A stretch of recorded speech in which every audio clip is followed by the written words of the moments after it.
Hello, welcome to live fearless. और आज मैं ऐसे टॉपिक के बारे में बात करने वाली हूँ जो मेरे दिल के बहुत करीब है। सो I am in my late 30s और ऑनेस्टली मुझे पता ही नहीं चला कि मैं 20 से 30s में कब आ गई। मतलब लाइफ ऐसे ही चलती हुई, शादी हो गए, बच्चे हो गए and I am almost going to be close to 40। और अब जब मैं सोचती हूँ तो मुझे लगता है यार काफ़ी सारी चीज़ें जो मुझे रियलाइज़ ही नहीं हुई, शायद किसी ने मुझे बताई होती तो I think I would have handle things a little better. और इसीलिए ये सारी चीज़ें मैं आज आपके साथ शेयर करना चाहती हूँ सो दैट शायद जो मिस्टेक्स मैंने करी या जो चीज़ें मैंने नहीं की वो आप टेक केयर कर सके कि आप वो चीज़ें कर सको। So let's begin. So first things first, you know you are not going to feel like your 20s any more. मतलब जितनी एनर्जी हमें 20s में होती थी ना, शायद बॉडी में उतनी एनर्जी होती नहीं है, या तो होती है और हमारे लाइफ में बाकी इतनी सारी चीज़ें होने लग जाती है कि हमें शायद उतना एनर्जेटिक फील नहीं होता। You start feeling the burnt of actually being in your 30s। ऊपर से प्रेगनेंसी की वजह से हार्मोनल चेंजेस, थोड़ा सा slowing metabolism which starts happening in your 30s, you are not probably going to be as physically energetic as you are in your 20s। दूसरी बात यह है कि लाइफ थोड़ी सी चेंज हो जाती है, राइट? मतलब शादी हो जाती है, एक नई फैमिली होती है, बच्चे हो जाते हैं, एडिशनल रिस्पॉन्सिबिलिटी आ जाती है, you don't meet your friends that often. तो वो जो एक रिलैक्सेशन टाइम होता है जब अपने फ्रेंड्स के साथ आप हैंग आउट करते थे, वो भी शायद कम होने लगता है। And then you can actually feel the difference in the way you are physically and mentally in your 20s to your 30s। इसलिए it becomes very important to focus on all these things. So first things first, I want to talk about your health. हम बाकी सारी चीज़ें बाद में देखेंगे, बाद में उस पर फोकस करेंगे, लेकिन फर्स्ट थिंग्स फर्स्ट, हेल्थ के बारे में हमें क्यों बात करनी चाहिए? क्योंकि 30s एक ऐसा पॉइंट इन टाइम है which is a building block for your next 30 और 40 ईयर्स। आपके 40s, 50s और 60s कितने हेल्दी होने वाले हैं ये एक्चुअली आपके 30s डिटरमाइन करते हैं। क्योंकि 30s में क्या होने लगता है, आप प्रेगनेंसी एक्सपीरियंस करते हो, थोड़ा सा वेट गेन होने लग जाता है, थोड़े से हार्मोनल इम्बैलेंसेस होती है शायद उसकी वजह से। दूसरी बात ये है कि मेटाबॉलिज्म जो आपके बॉडी में है वो अराउंड लेट 30s से थोड़ा थोड़ा स्लो होने लग जाता है, जिससे वेट गेन होने लगता है। और वेट गेन की वजह से बाकी सारे इश्यूज आने लगते हैं, जैसे ब्लड प्रेशर हो सकता है या you might experience joint pain. So it is very very important that in your 30s you start taking care कि आप कुछ ऐसे लाइफस्टाइल चेंजेस लाने लग जाओ जिससे आपके 40s और 50s थोड़े ईजी हो जाए। जैसे आप स्ट्रेंथ ट्रेनिंग कर सकते हो, या you can start taking your calcium supplements. All these things sound very small, they sound like very regular, but it is very important. क्योंकि 40s में जब आप when you will be hitting perimenopause, life starts getting a little difficult, तभी थोड़े और issues होने लगते हैं। और ताकि वो इश्यूज इतने एक्सट्रीम ना हो या इतने इंटेंस ना हो, इसके लिए अगर आप 30s से इसके लिए प्रिपेयर करना शुरू करोगे तो it will be really really helpful. So ensure that you do not ignore your health in your 30s। Also 35 to 44 years की एज में your risk of cervical cancer really goes up. So it is very very important that you take an HPV vaccine. And also ensure that you keep checking your breast for any lumps or any changes that you might experience, and get a mammography maybe every 5 years. Another important thing is period pains. Period pains are not normal at whatever age they might happen. So if you experience period pains, if you have cramps, and if you've not experienced it in your 20s or early in your life, पर अगर अभी आपको लग रहा है कि आपको excessive pen हो रहा है, या आपको लग रहा है कि कुछ हार्मोनल चेंजेस हो रहे हैं, अजीब सा पेन हो रहा है, you have to ensure that you visit a gynaecologist. क्योंकि there could be a chance of a cyst और there could be a chance of a fibroid which is not necessarily bad or not necessarily a serious thing, but it surely needs to be tested and it surely needs attention at that point in time. So do not ignore your period pain. At this point मुझे आपको बस एक छोटी सी चीज़ कहनी है कि आपकी body इतनी चेंजेस अंडरगो करती है 30s में, that it is very likely कि sometimes we feel very envious about the 20-year-olds who seem to have that perfect body. But the amount of things that your body has gone through, you should actually be proud of it, and it is perfectly fine to feel, the way you might be feeling. So always give a lot of love to yourself and see how your body responds to it. Another change that you start experiencing, is your skin and your hair. क्योंकि शायद थोड़े थोड़े wrinkles आने लग जाते हैं, your hair might experience changes, क्योंकि pregnancy के बाद काफ़ी सारी औरतों को हेयर फॉल होता है, so your hair loss might start happening due to the hormonal changes. Remember, सबसे पहले before I even jump into how you can take care of your skin और hair, remember ageing is natural and wrinkles are beautiful.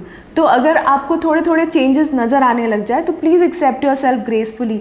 Don't keep feeling bad about it कि थोड़ा greying हो रहा है या थोड़े रिंकल्स आने लग जाए. It is perfectly fine, they look really beautiful. But coming to an very important topic about this is, एक रिसर्च ने बताया है कि 18 to 39 के एज में your risk of skin cancer goes quite high. So it is very important कि जैसे आप एंटी रिंकल क्रीम्स यूज़ कर रहे हो या you using anything around that, please ensure कि आप सनस्क्रीन भी काफ़ी रेगुलरली यूज़ करना शुरू कर दें, because sun is also responsible for extending or increasing the extent of wrinkles in your skin. So start using sunscreen very often. अगर आप बाहर जा रहे हो तो आपको यूज़ करना ही है, लेकिन अगर आप घर पे भी हो, you have to start using sunscreen very regularly. And this is a time because your hair is also undergoing changes, texture change होता है, hair fall होने लगता है, graying हो जाता है. So graying is pretty natural. But अगर आपको लगता है कि extreme hair fall हो रहा है या texture change हो रहा है, तो it could also be because some deficiency is there in your body. So do ensure कि at least आप साल में एक बार किसी dermatologist को मिले, क्योंकि अगर आपको pregnancy से moles हो रहे हैं या थोड़े skin changes हो रहे हैं, तो that can also aggravate into something more. So please ensure that you at least visit a dermat maybe in your later 30s at least once a year.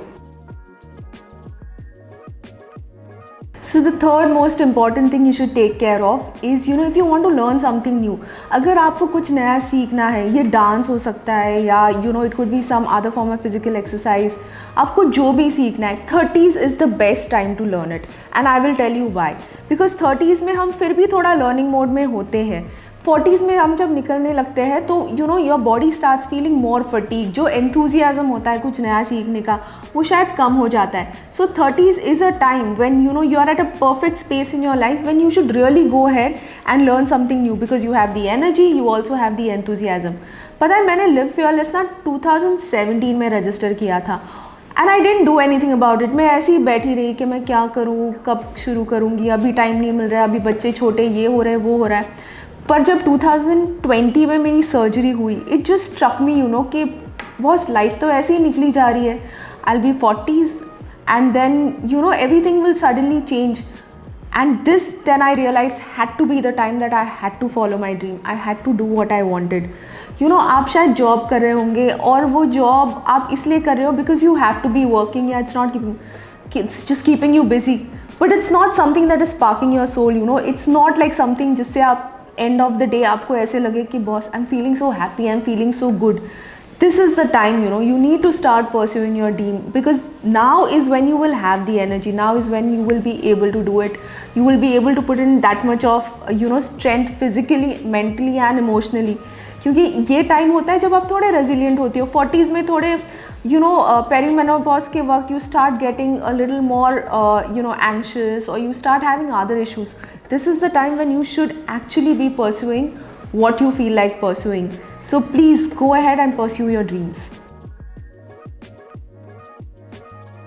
और एक इम्पॉर्टेंट चीज़, ट्रैवल. अगर आप travel करना पसंद करते हो तो 30s में you should try and visit as many places as you can.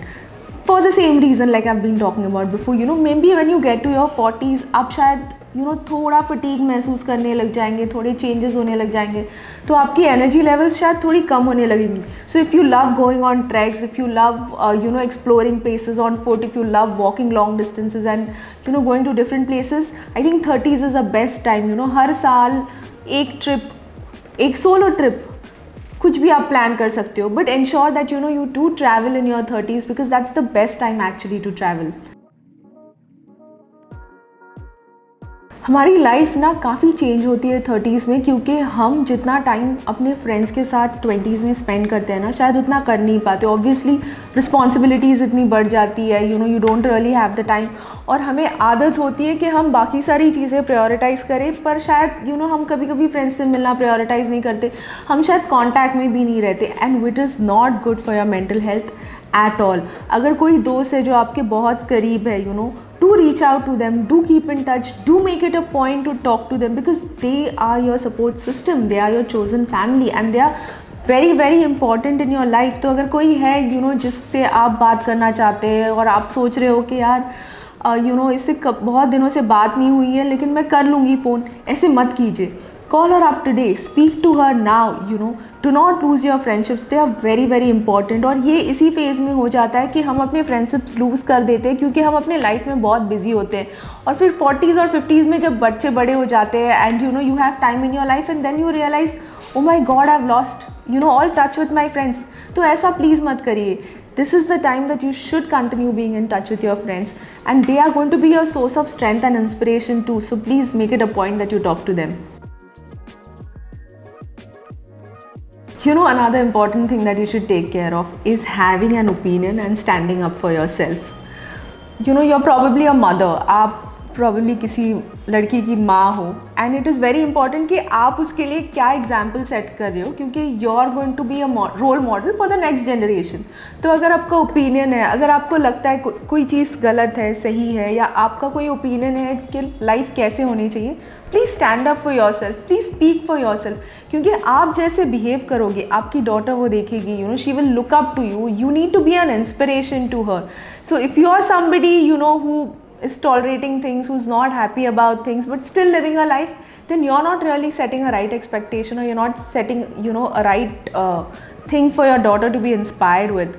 So please ensure that you have an opinion and you stand up for what you believe so that you set a right example for your daughter.